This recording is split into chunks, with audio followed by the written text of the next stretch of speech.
What is your favorite sex scene in the Bible? Not sure if the entirety of Song of Songs counts, but if it does, that one. There's not too many good X scenes to pick from since it's usually only mentioned when someone does something wrong. All the good, mutually fulfilling X in the Bible was probably just recorded as he knew his wife and she begat a son. Whenever the text stops to dwell on it, it's because someone's raping his sister or something. Your navel is perfectly formed like a goblet filled with mixed wine. Between your thighs lies a mound of wheat bordered with lilies. Your breasts are like two fawns, twin fawns of a gazelle. Song of Songs 7:2-3. Yup. That whole book is what we in the fanfiction biz call a lemon scene. That one where David cuts off and skins 200 DS. Worst side quest ever. The fact David gathered twice the amount he was asked to bring makes this even better. A normal person would be like, alright, that's all of them, let's go back and get this stupid ass fetch quest over with. But not David. He cuts off 100 foreskins then goes, you know what? This is fun, let's keep going. The king was probably horrified. It's not my favorite because of the X, but because of the revenge. In Genesis 34, this woman named Dinah is hanging out when this dude going by sees her and rapes her. He is some prince or something and infatuated by her, so he and his father go to her father begging to marry her. Her father, Jacob, hears this and is like, she can't marry him, you all are not Jewish, but I guess I could be convinced if you and your kingdom's men were circumcised. So father and son are super pumped and go and get circumcised along with all the men of the kingdom. While they are still in pain from the procedure, Dinah's brothers go in and slaughter them. Edit. Jacob not Joseph. Edit 2. Brothers not brother. Also, when dad finds out what two of his sons have done, he's terrified. Everyone is going to hate us. We could be driven away. But everyone is like, two of that guy's sons wiped out an entire town. Imagine what all 12 of his sons could do. And they all feared the guy. Genesis 6 describes fallen angels finding the daughters of mankind to be beautiful, so they took whomever they pleased and had offspring with them, who were the Nephilim, historically translated as giants, the mighty men of old. Genesis 6:1-4. When man began to multiply on the face of the land and daughters were born to them, the sons of God saw that the daughters of man were attractive. And they took as their wives any they chose. 3 Then the Lord said, my spirit shall not abide in man forever, for he is flesh, his days shall be 120 years. For the Nephilim were on the earth in those days, and also afterward, when the sons of God came into the daughters of man and they bore children to them. These were the mighty men who were of old, the men of renown. Big ass edit. In order to save me a lot of replying to one comment at a time claiming that the sons of God don't refer to angels, I'll just show where I get this inference. You can decide for yourself if it is reasonable in light of the following. The term sons of God shows up in elsewhere in the Bible, in the book of Job, and you can see from its usage in the context where it appears that this term seems to refer to angels and other heavenly beings. Satan himself was among the sons of God. Ezekiel 28 contains an oracle against a fallen guardian cherub whose story sounds like that of Satan, addressed as the king of Tyre. Take a look. I think it is fair to say that cherubim were angels, but it depends on how technical your definition is. Furthermore, Peter and Jude from the New Testament seem to interpret Genesis 6:1-4 as being about fallen angels. 2 Peter 2:4-5. 4 If God did not spare angels when they sinned, but cast them into hell, the Greek term here is Tartarus, not Hades, and is the only occurrence of the term, and committed them to chains of gloomy darkness to be kept until the judgment. 5 If he did not spare the ancient world, but preserved Noah, a herald of righteousness, with 7 others, when he brought a flood upon the world of the ungodly. Peter goes on to list instances of notable sin from Genesis in the order they appear. This suggests that his mention of angels sinning right before he mentions the flood in Noah is a mention of this instance at the beginning of Genesis 6. Jude 1, 6-7. 6 And the angels who did not stay within their own position of authority, but left their proper dwelling, he has kept in eternal chains under gloomy darkness until the judgment of the great day. 7 Just as Sodom and Gomorrah and the surrounding cities, which likewise indulge in sexual immorality and pursued unnatural desire, serve as an example by undergoing a punishment of eternal fire. Here, Jude speaks about angels kept in chains until judgment day, just as Sodom etc., which likewise indulged in sexual immorality and pursued unnatural desire.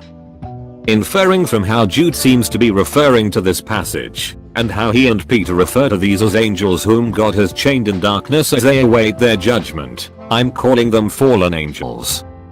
Hey, so that's where the Diablo series gets its lore from.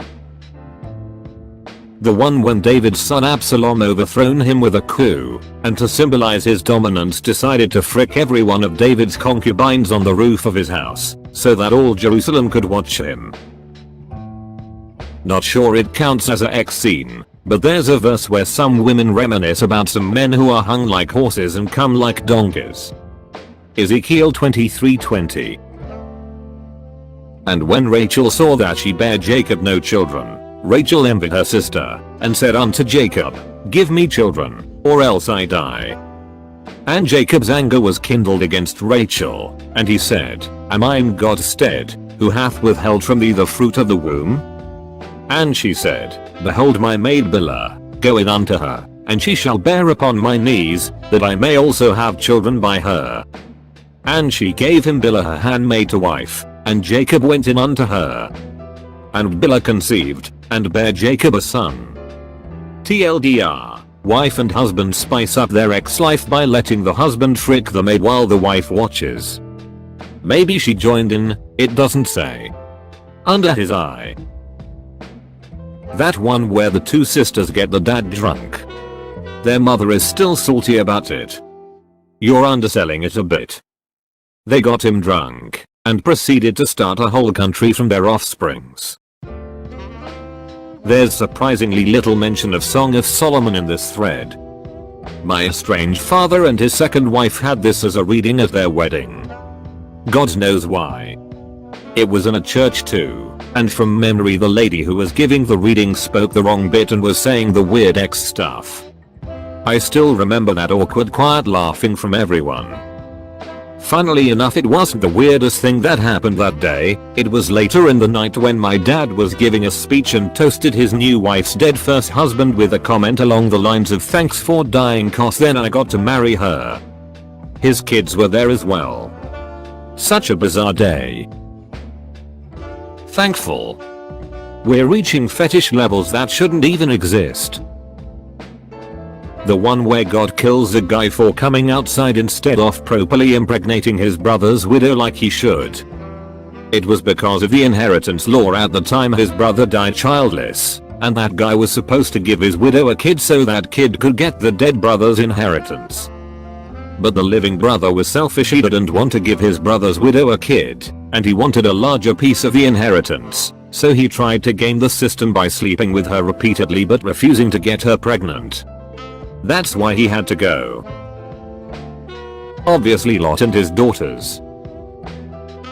There's an old dude who had two sons, both had the same wife and both died because God didn't like them. So the old dude's daughter-in-law disguised herself as a hooker and hooked up with him without revealing her identity. She later had a reunion with the dude and had children with him. Yikes. Update 1. Thanks for reminding me about third son. Since his daughter-in-law was a widow again, the old dude promised to let his youngest son take her as a wife once his son is at the age suitable for marriage. However, the old dude didn't fulfill his promise. It was then his daughter-in-law plotted the hooker plan. Update 2. Thanks for all the upvotes. I'm absolutely flattered. You're thinking of Judah and Tamar. Genesis 38. Tamar was the daughter-in-law of Judah, the one whose husband died, whose brother-in-law Onan was supposed to raise up an heir with her. This was so his possessions could remain in his family via an heir.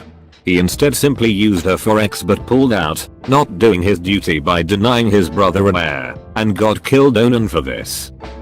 Judah was supposed to provide her a husband from one of his sons, but when he came of age, he failed to do so.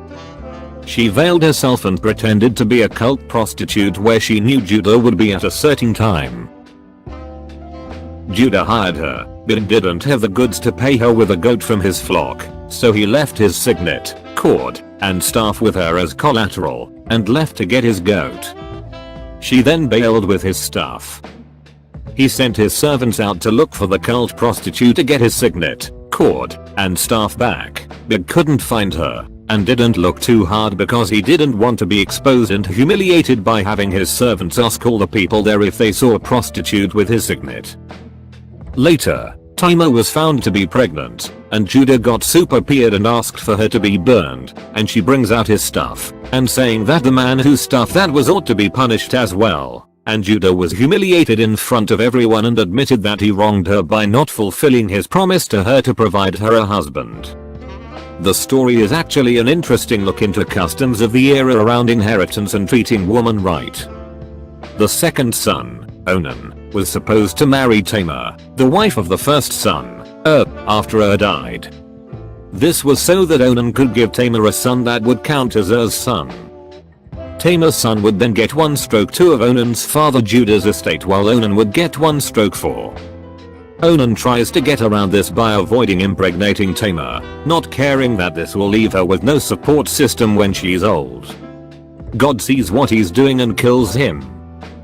Judah then sends Tamar away with a promise that she can eventually marry his third son when he is old enough, but Judah is now terrified of Tamar not knowing it was God who killed his sons and isn't planning on following through. Tamar eventually realizes this, and instead of waiting in limbo forever not allowed under penalty of death to marry someone else and secure her place in another family unless Judah lets her out of her ties to his family, she comes up with a plan to get Judah to fulfill the customary obligation his family owes her of giving her a son that counts as her son. https://jwa.org/encyclopedia/article/Tamar-Bible. I mean, there's that snuff film where David sends a dude off to die so he can sleep with his wife. There's also a tale of a 3-day bestiality session where there's nothing but a 72-hour swallowing session. 3-day bestiality session where there's nothing but a 72-hour swallowing session. It's okay, Jonah, you can just say you screwed up and God sent a whale to eat you as punishment. I took a class in college that broke down the Bible as literature, discovered way more X scenes in the Bible than I ever realized. David and Bathsheba. David was the king of Israel and one time noticed from the roof of his palace a beautiful young woman bathing, Bathsheba. He has his way with her and she gets pregnant. Problem is she is married. But it's no problem for King David, because she is married to one of his soldiers, Uriah. David tried to get Uriah to sleep with his wife, to cover up her pregnancy, but he refuses to leave his post and stays with the troops. So David commands Uriah be sent to the front lines of the battle, where he will surely meet his death. He dies. Uriah is now out of the way, they get married and Bathsheba has David's baby worry-free. And then that baby dies. But later she does give birth to the future King Solomon. Thank you for pointing out it was David on the roof and not Bathsheba. That song has got everyone thinking she was on the roof bathing, like she wants to be seen. Whereas, in reality, she was likely in a walled women's bathing area and the king's unique vantage point on top of a grand palace was what let him see her.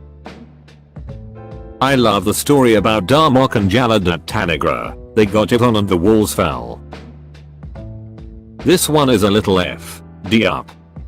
There was this one man, a Levite, who's married to an unfaithful wife. She went back to her hometown and stayed with her father for 4 months. The Levite went to fetch her and they went back home. It was the journey home that we are interested in. Night fell while they were still traveling. An old man saw the couple traveling through the city of Jabi, so he offered them both to stay at his place. While they were having dinner in the old man's home, the men of the city, Benjamites, banged on the door so that they can have sex with the Levite. The old man pleaded them not to mistreat his guest. Then the Levite grabbed his wife and gave her to the men.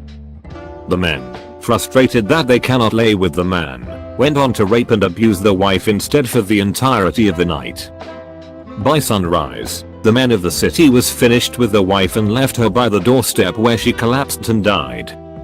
When the Levite wakes up by the morning, he saw his wife dead by the doorstep. So he took her and chopped her body into 12 pieces and sent one for each tribe, along with details of the crime. The rest of the Israelites were angered by the crime and demanded the tribe of Benjamin to surrender the rapists so that they can be put to death.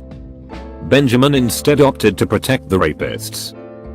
When the rest of Israel realized that Benjamin would not surrender the rapists, they assembled an army and waged war against Benjamin, which decimated the tribe, so much so that by the time of David, Benjamin remains to be the smallest of the 12 tribes. Personally, I think the Levite himself also deserved to be punished. The one where Joseph doesn't F Potiphar's wife. Take a moment to pity Hosea, whom God ordered to marry an unfaithful woman who would cheat on him so that she could symbolize how the damn Israelites kept fooling around with other gods. When she runs off, he has to buy her back from the man she's shacked up with, because God ordered him to. Hey God, maybe you could, appear in a burning bush or something awesome like that instead. Fuck off Hosea, you're marrying the S. Never thought I'd consider picking the Bible up again. My favorite one starts at Genesis 19. Sneak peek, come on guys, don't rape these angles. That's rude. Rape my virgin data instead. Don't know about that, but being fricked by angles sounds like my last geometry exam. Edit, I meant to say angels. Man, that was a crazy exam. The one where the dude pulls out, and God is like, bruh, I made X end like that so you could make more people, then God kills him or something. It's in the Old Testament after the Torah but before Isaiah. The quote is spilled his seed on the ground, which always gave me the impression he was whacking it while staring God defiantly in the eye. Probably that time the Israelites blamed a plague on people marrying foreigners, thereby displeasing God. So this one guy that's just over it gets up and stabs a newlywed couple through their stomachs, mid-coitus, on their wedding night. Numbers 25, 6-9. Just then one of the Israelites came and brought a Midianite woman into his family, in the sight of Moses and in the sight of the whole congregation of the Israelites, while they were weeping at the entrance of the tent of meeting. When Phinehas son of Eleazar, son of Aaron the priest, saw it, he got up and left the congregation. Taking a spear in his hand, he went after the Israelite man into the tent, and pierced the two of them, the Israelite and the woman, through the belly. So the plague was stopped among the people of Israel. Nevertheless, those that died by the plague were 24,000. In the Gospel according to Mark, when the Garden of Gethsemane was raided, a young man ran away stark naked. I forgot who it was, but it is speculated that the naked young man was Mark. Edit, a word. Oh hi Mark. A man goes into a city and finds out that everyone in the city are sodomites. The city dwellers saw some fresh meat and started chasing him. The man fled the city and found refuge in a farmhouse. The sodomites from the city followed him all the way there and demanded that the head of the house release his guests so they may sodomize him. The head of the household told them that sodomy is a sin and offered a second option. He sent all his daughters and female slaves to the sodomites so that they wouldn't have to sin. In the morning the head of the household discovered that one daughter and a slave escaped from the sodomites and came home. So he had his daughter and slave killed. The end. What is even the lesson here? I'm surprised no one has already said the Samson orgy for 7 days locked in just before he got his hair cut off. Non-canon, Enoch was really popular with the angels. They even took him up to heaven to show him around. He ended up inviting some angels to his parties on Earth. They showed up and everyone loved them. They would get drunk and hang out. Well, a few of them started having sex with the mortals, which was pretty chill until a few of them got preggo. Oh man, the kids that come out when angels and humans bang is real not cool. Giant rock monsters basically are how they are described. Anyways, God saw these insane rock children running around and was AWWWHNAWW. And he called up his boy Noah and was, yo, I'm flooding this build a boat, no rock monsters allowed. Let's not forget that at some point it was only Adam and Eve's kids in the world. And some serious reproduction was needed to populate the whole world. Just saying. I think if I remember correctly there is allusion in Genesis to other people being on the earth. I'm pretty sure there's a verse about Adam and Eve's sons going out and finding a wife, or something along those lines. Therefore meaning that Adam and Eve were the first humans God made, but not the only humans God made. Edit. Found it. Remembered slightly wrong, but basically Adam and Eve first had two sons, Cain and Abel. Cain killed Abel and feared God would just let anyone kill him. God said he wouldn't let anyone kill Cain or the punishment on them would be even worse. This implied there were other people about to kill Cain. Thanksgiving pie. The one where God fricked us all and created humanity. I'm not a Christian, but now I wanna read Bible. I'm reading a lot of these and just thinking, wait a minute, gays are getting a scapegoated the frick out of. There's a fair few issues closer to home that needs addressing. Not quite a scene, but a vision of a war riding a 7-headed 10-horned beast while drunk on the blood of the saints. Revelation 17, 1-6 The Whore of Babylon. 1 Then one of the 7 angels who had the 7 bowls came and said to me, come, I will show you the judgment of a great prostitute who is seated on many waters, 2 with whom the kings of the earth have committed sexual immorality, and with the wine of whose sexual immorality the dwellers on earth have become drunk. 3 And he carried me away in the spirit into a wilderness, and I saw a woman sitting on a scarlet beast that was full of blasphemous names, and it had 7 heads and 10 horns. 4 The woman was arrayed in purple and scarlet, and adorned with golden jewels and pearls, holding in her hand a golden cup full of abominations and the impurities of her sexual immorality. 5 And on her forehead was written a name of mystery, Babylon the Great, mother of prostitutes and of earth's abominations. 6 And I saw the woman, drunk with the blood of the saints, the blood of the martyrs of Jesus. When I saw her, I marveled greatly.